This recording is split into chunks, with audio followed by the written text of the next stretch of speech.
be interviewing CSUF alumnus and former report anchor Ryan Matthey as we discuss starting a new job during the pandemic and ways that getting involved on campus can help you set up your future. And finally, we're committed to bringing you the news, views, and info to go on this special episode of the report Roundtable Discussion. I'm Jorge Flores. And I'm Amanda Mendoza. As you can see, we are continuing to practice social distancing and are going to conduct our episodes via Zoom for the foreseeable future. Although we cannot be together in person, we invite you all to continue to be a part of the discussion. Follow us on Twitter at @TheReportCSUF or on our Titan TV Instagram at TitanTVCSUF to keep in touch with us and view our new content. For over a year now, the COVID-19 pandemic has greatly affected the U.S. economy and the job market. In an article highlighting the struggles that face the graduating class of 2021, the Wall Street Journal reports that workers under the age of 25 were terminated at rates of 79% higher than older workers in a study from March 2020 to 2021. And while the economy is bouncing back, younger applicants and recent graduates now face increased competition for newer positions. Among the top pieces of advice in the WSJ article, be ready to explain how to spend 2020, be more flexible about the industries and type of roles you are looking for, and above all else, don't give up. So as we have seen over the past year, the classes of 2020 and 2021 have faced immense challenges regarding postgraduate opportunities. A year ago, we interviewed Cassandra Thompson, a career specialist, and in our conversation regarding job searching, it looked very different than it does now.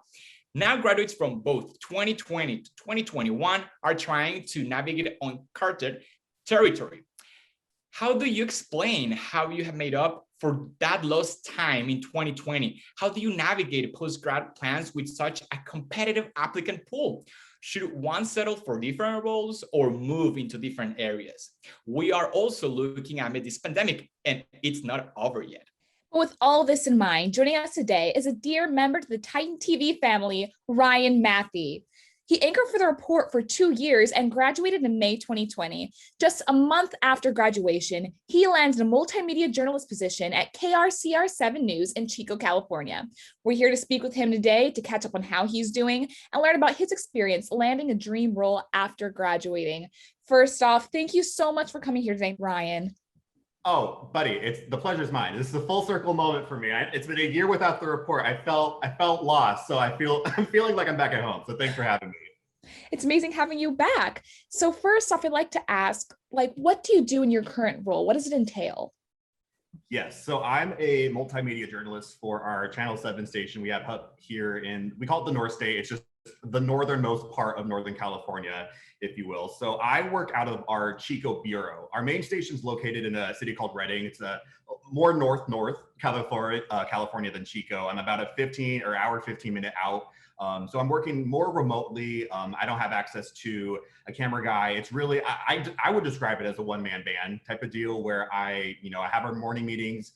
About 10 o'clock in the morning, we get assigned our stories. And then from there, you have from that meeting until our shows start about 5 o'clock that day to get your stories together, get your interviews together, and have something to show our audiences later that night. So I'm covering local politics. We cover local events that happen here. And there's also some very interesting stuff here as well. I don't know if you guys knew too much about know about the area I live in here, but in 2018, we had something called the Camp Fire. It's one of the most deadly and destructive fires in California's history. And that was located mostly in a city called Paradise. It's located about 20 minutes away from me. And so a lot of the stories we do kind of revolve around recovering efforts, rebuilding efforts, even though it's been, almost 3 years since that awful fire happened. We're still talking about the impacts to this day. Of course, the coronavirus pandemic, that's something that every newsroom's talking about still, even though it feels a little bit more normal now.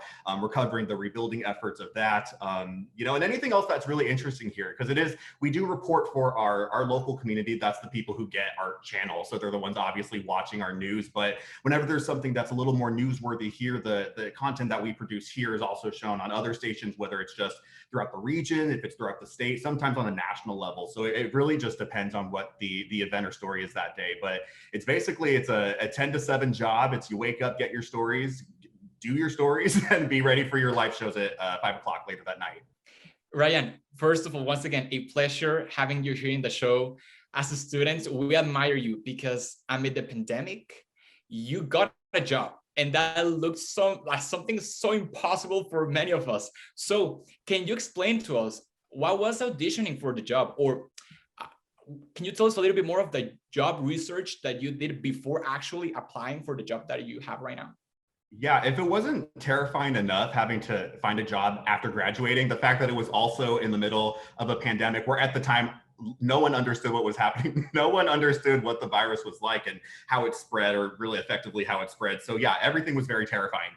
So for the first few months before the pandemic really kind of overturned our normal way of living, I was able to kind of hone in on my resume, kind of work on, what are employers going to be looking for the most? How do I make this seem like I can get the most amount of information out without having them read too much into it, because that's really what they're looking for. They're just trying to look at something so they can get on with the interview process. So I was working on that, and then also working on my reel, of course, which I had 2 years with the report to really help me with that, but also the other stories I had done through a couple internships I had done already. And then also with OC News, I was a part of that as well. So, it was a lot of time spent working on that. And then once I felt as if I had, those two subjects prepared, that's when I started, actually researching positions, because the entire interview process, or at least what I was told at the time, is it was going to be about a 2 to 3 month process from the time you submit your application to the time, if everything's successful, you're actually offered the contract at the end of all of it. So I started as early as I could, but I mean, the pandemic obviously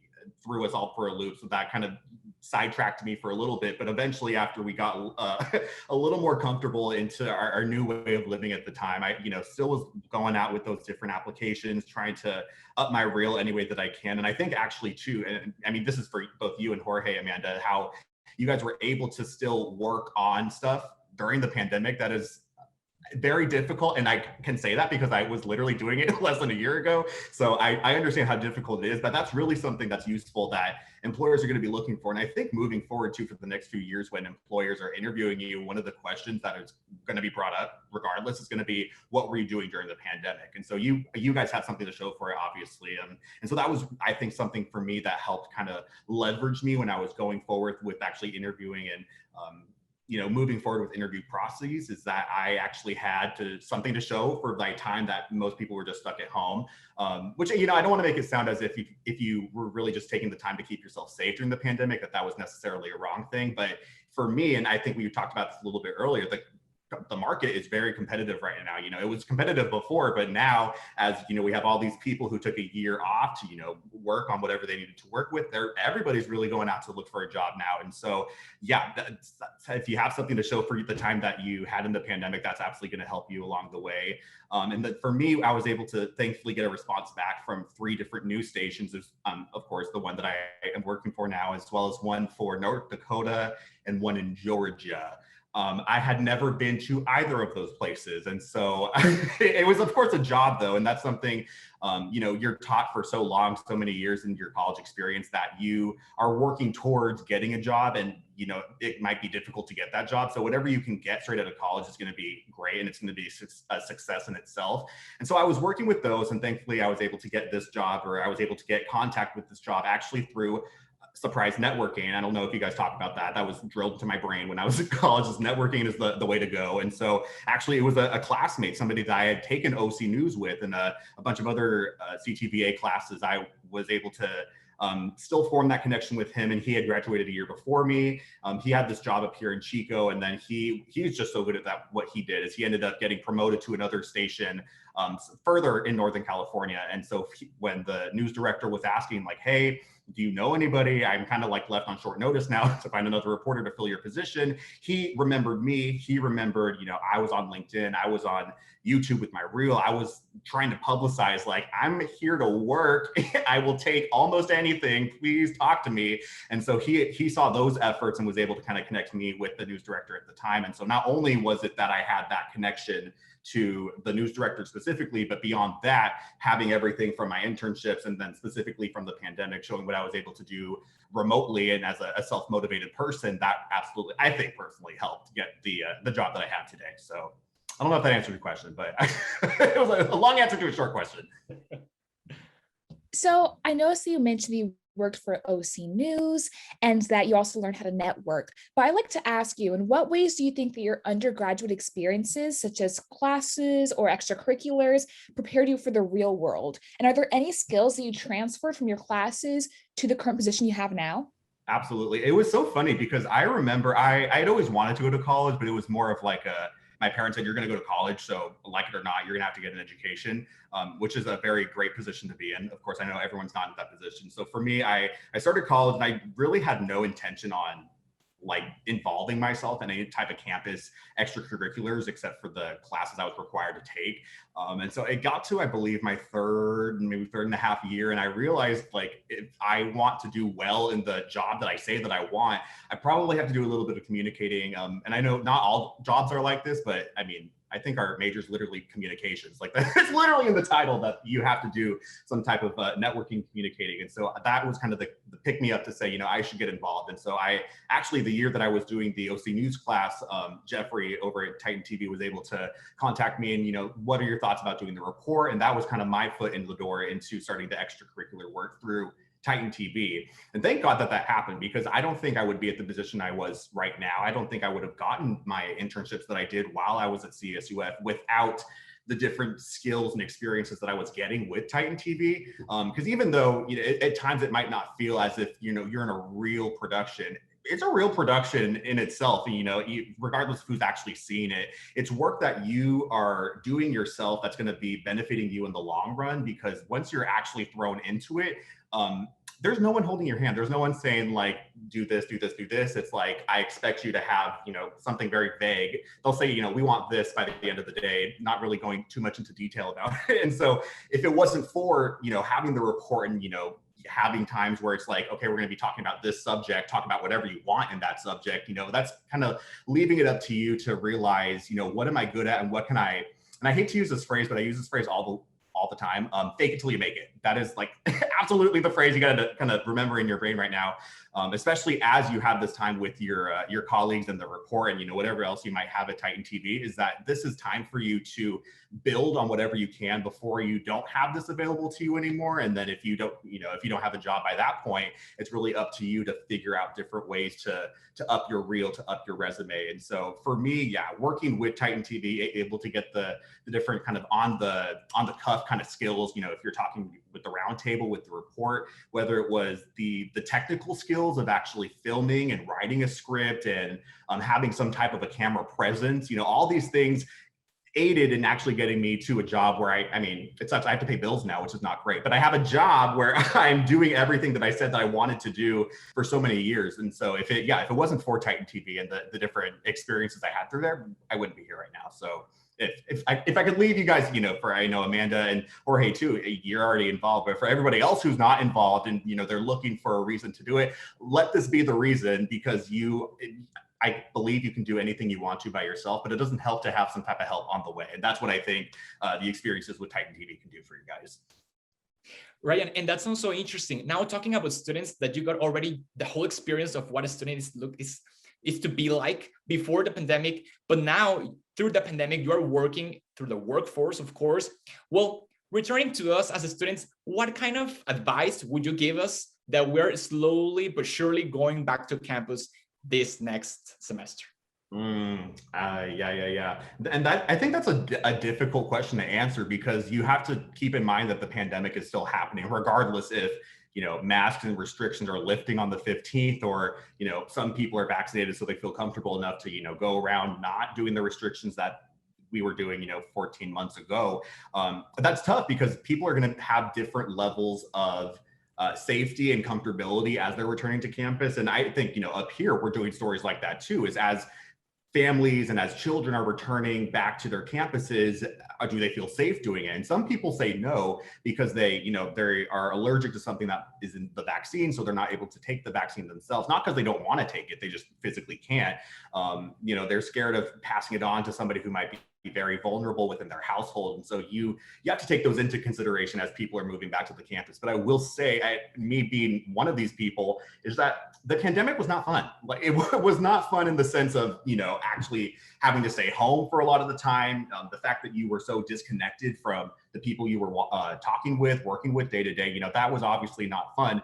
And so there's a certain kind of, I would say, motivation for certain people to get back into the way things were, to get back onto what they would consider on track. And so for going back to the campus, if you don't have that drive, realize it's okay, because I don't think people need to be super excited and gung-ho straight out the gate. But I do think that, you know, the world is eventually going to get back to a way that it was, you know, back before March 2020 was. And so, you know, taking it with a grain of salt, you know, doing what you can safely as you're transitioning back to campus, but realizing too, and this is the difficult aspect of all of this for college students specifically, is you only have so much time on your campus with access to, you know, in our situation, Titan TV and the resources, whether it be the people or the studio or the equipment, whatever it may be. You have a limited amount of time to use that. And like I said earlier, once you're not in college, like, they're not going to let you in. If you're not paying tuition, Jeffrey's going to close that door on you. He's a good guy, but you're not paying. He's not going to let you in. So that's, you know, you have to keep that in mind. And so it's really, how do you balance the, you know, keeping yourself safe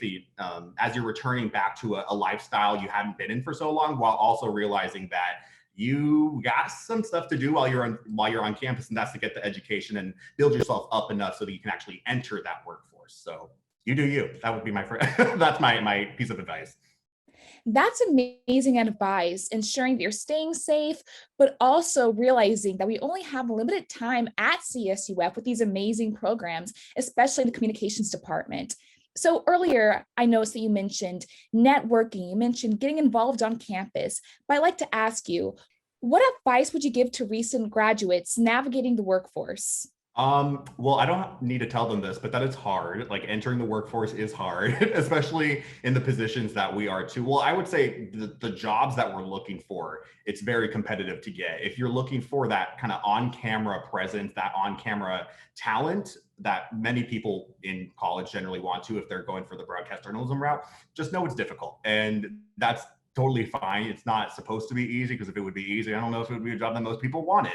It's a great job. You have the ability to impact change. You have the ability to be a part of events and be let access into places that you generally wouldn't. And so, of course, there's going to be such a huge competition to get these kinds of jobs. And so for those people who are looking for these kind of jobs, understand that it's difficult, but that nothing that you would want would come easy to you. So you would have to continuously keep that goal at the forefront of your mind as you're dealing with all these difficult things. And let me tell you, I've been at this job for almost a year at this point. There are times where this job, I'm just like, did I want this? Was this the job I signed up for?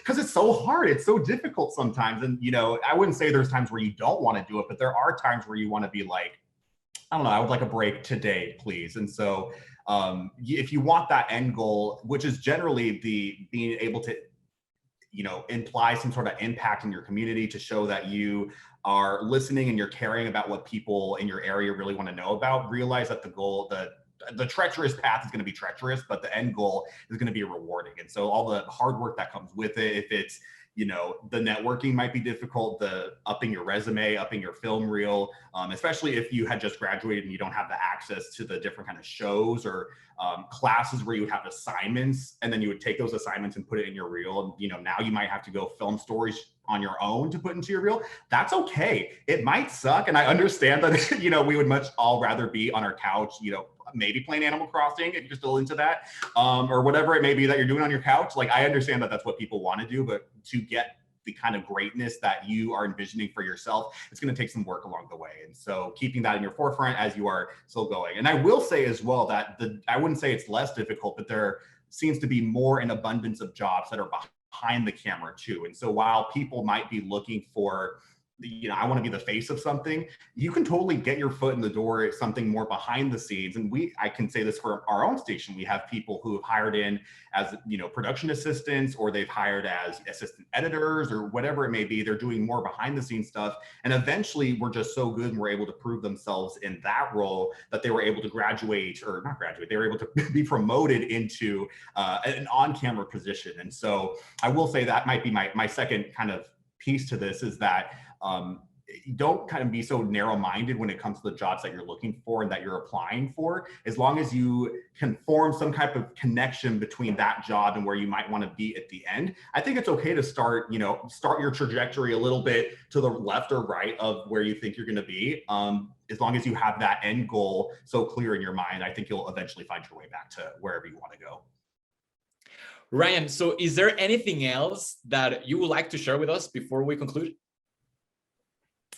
Ooh, I will say that, if I can talk specifically to people who are trying to do multi-journalist work or maybe on-camera work, that seemed, at least when I was in college, that was what the majority of the people I was with was trying to work towards, is that this job's hard. I just want to get that out of the way. I don't want to like present a perfect picture and be like surprised when you actually get here. It's a tough job.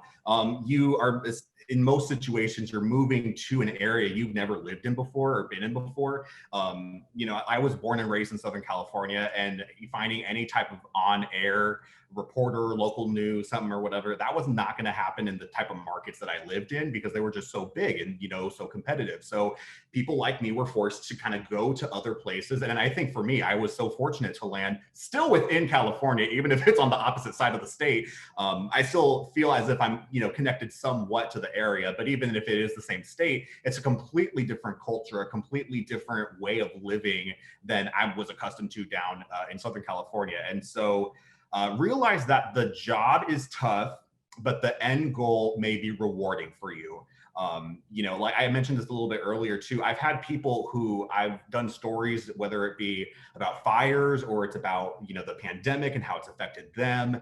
And they'll message me, or I'll see them out in the field, weeks later, and they're literally crying to me. This happened multiple times where they're tearing up and they're saying, even if it was such a small story to you, I know you have to do at least 2 stories a day. So your mind is constantly on so many different things. To me personally, it was so great. It meant so much to me and either my family, my business, whoever it may be. And so I want to say thank you. That's kind of what it's all worth at the end of the day for. Like you're really there for the community, even though whatever you get into this for, if it's you want to be on camera, if it's you want to be, in the TV field, whatever it may be to start with, the end goal is to be for the people. You're the person for the people, answering the questions that they have, that they might have, or they might not have the access to get those answers for. So understand that, I don't know how many times I can say this, job's hard, but it's all worth it in the end.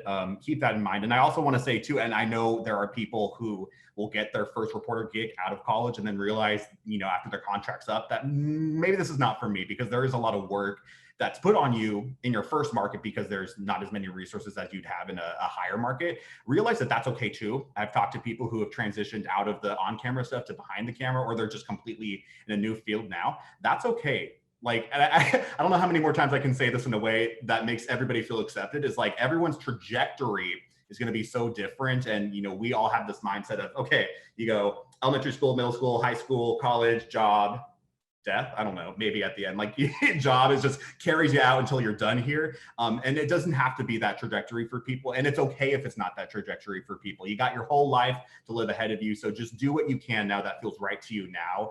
And eventually what you're aspiring towards will come to you. You got to manifest it enough. Ryan, it's amazing hearing that not only are you doing what you're passionate about, but also that you're doing this to serve the people and help them get through these things and inform them about everything that's going on where they live. So thank you so much for coming back today, Ryan.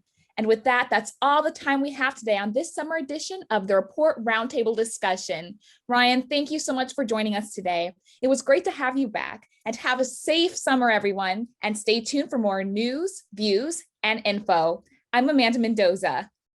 I'm Jorge Flores. And I'm Ryan Matthey. And as always, Fullerton, stay fresh. Miss saying that.